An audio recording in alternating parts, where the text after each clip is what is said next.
The subject of today's talk is mind the gap. And the first thought that comes to mind is the metro train and its constant advice to mind the gap that we don't really dwell on once we are off the train. But mind the gap can and does have a more profound meaning. Today I'm telling you about the gaps that I grapple with and how I tried to fill them in my own way. This is my story, and before I begin it, I have a question for you. What is your story? When you grow up and talk to your grandchildren, what's the story that you want to tell?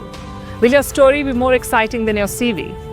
Or will you say you woke up, went to work, completed projects, met deadlines and targets, got promoted every other year, basically went through the motions of life, did not drop too many balls, but did not disrupt very much either? Think of the story you want to tell a few decades from now and then start writing it today. Because our world today is essentially a grand storytelling competition. We're all striving to present our own national, cultural and personal stories in the most persuasive manner. I remember reading somewhere that in the olden times we said, if you want to poison a people, you must poison their wells. But in this day and age, as novelist Ben Okri said, if you want to poison a people, poison their stories. Because stories sway people. They change the course of policies, politics, and indeed the world. I'll give you an example. During the Second World War, America had a list of Japanese cities it wanted to bomb with the atom bomb. The city of Kyoto was on that list, but it was removed by the Secretary of War, American Secretary of War, Henry Stimson. Instead, they put Nagasaki. Why do you think he removed Kyoto?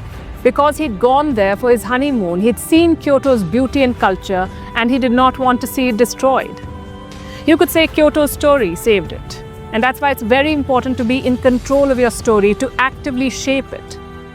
And this is the first gap that I encountered in my career as a journalist. We are a country of 1.4 billion people. We have hundreds of channels, a very aware and politically engaged audience. But we did not have a single news channel or newspaper that told our story to the world.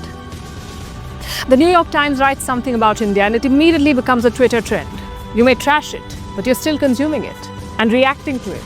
The Economist weighs in on an Indian election and it becomes part of the political debate.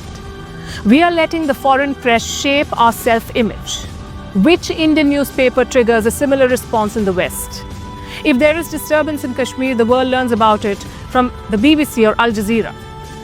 They use their own lens, their own editorial biases, and for the moment that's besides the point. The argument I'm making is very simple. Why can't India, the land of epics like the Mahabharata and Ramayana, tell its own story in its own words? This gap was filled by WION, India's first international news channel of which I'm a part. Gap number 2. You have a story, but why should anyone listen to it? There are multiple channels with heavyweight anchors all discussing the same story with the same guests, the same graphics, the same visuals, and the same decibel levels. We like that song, I'm just a copy of a copy of a copy. We all kept looking at each other and perhaps forgot the viewer. We wanted to do what someone else was doing, bigger, bolder, brighter, but not necessarily better. If you have 10 windows, I'll have 12. But we forgot to ask what the viewer wants. Do you want to see so many talking heads? Do you want an endless and frankly useless shouting match every day? And if you want to see a good stunt, will you watch Avengers or Anchors? In this clutter, how do you become different? What sets you apart is the way you tell the story, and that brings me to the concept of the katha and the kathakar. Now, if you have a child or a niece or a nephew, you would have noticed something. They all ask for the same story to be told over and over again. We did the same with our grandparents. We know the story from beginning to end, but we want to hear it again. Why do we like the same story retold?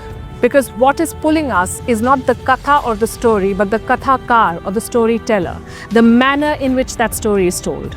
That's what holds the magic. How do we create this magic in news? Well, I was introduced to the life-changing concept called orbit shift. It's a very simple concept. You all know what a gravitational pull is.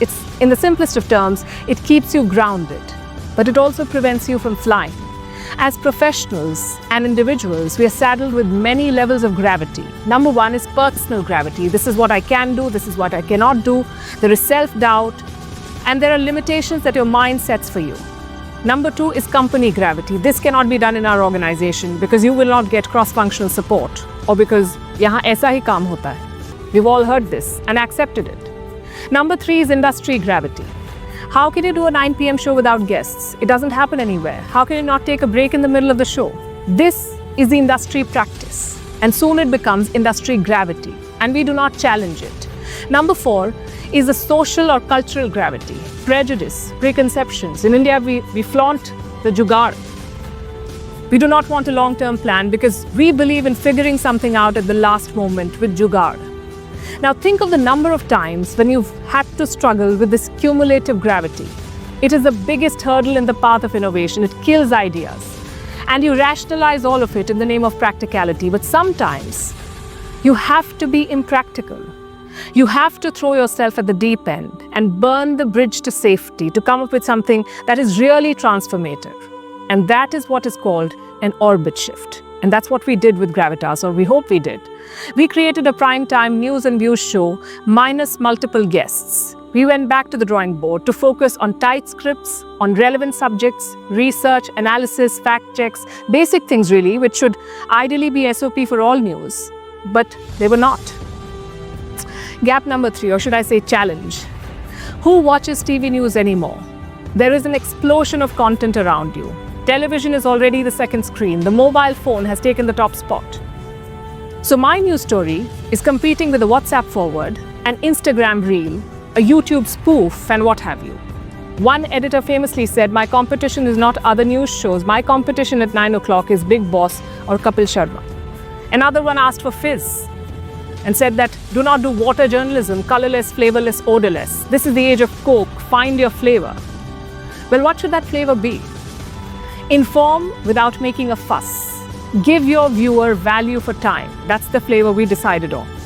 Use the old playbook of Aristotle to make your story compelling.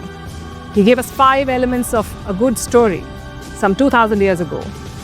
And these are the 5 elements: ethos, authority and character, which comes with credibility and commitment to the issues that you raise in your broadcast. Do people trust you?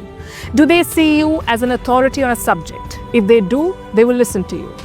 Number 2, logos, that is reason, which involves making a logical appeal, using data and facts to make a rational argument. Because you cannot make an assertion with no basis in fact or logic.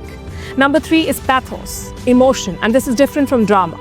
It's a genuine connect with the audience through honest and effective communication.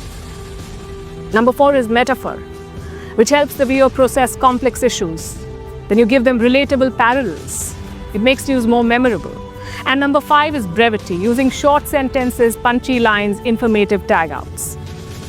And finally, the gap that is common to all human stories, the gap that I continue to try to fill, the question of purpose. What is the purpose of what you're doing?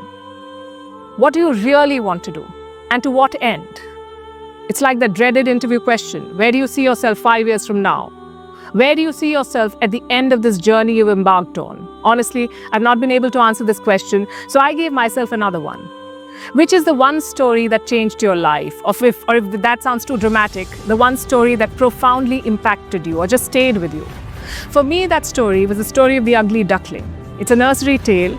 You may remember it. A duck lays some eggs, they hatch. All ducklings look similar, except one. He's bigger, awkward, doesn't have webbed feet.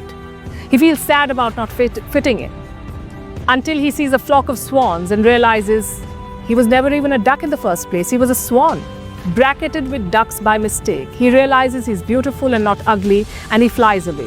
And I find this story very powerful because it is simple and relatable. It talks to me. I think at some point in our lives, we've all been the ugly duckling, under immense pressure to fit in and beating ourselves up for not being able to.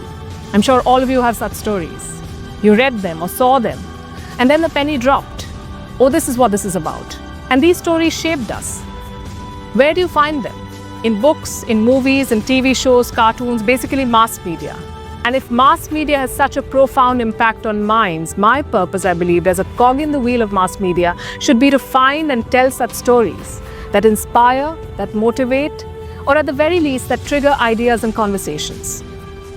So that, I would say, became my purpose, to shape ideas, to make sense of the news, to empower you to form your own opinion.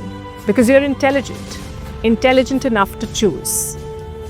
I'm going to wrap with that. All the very best.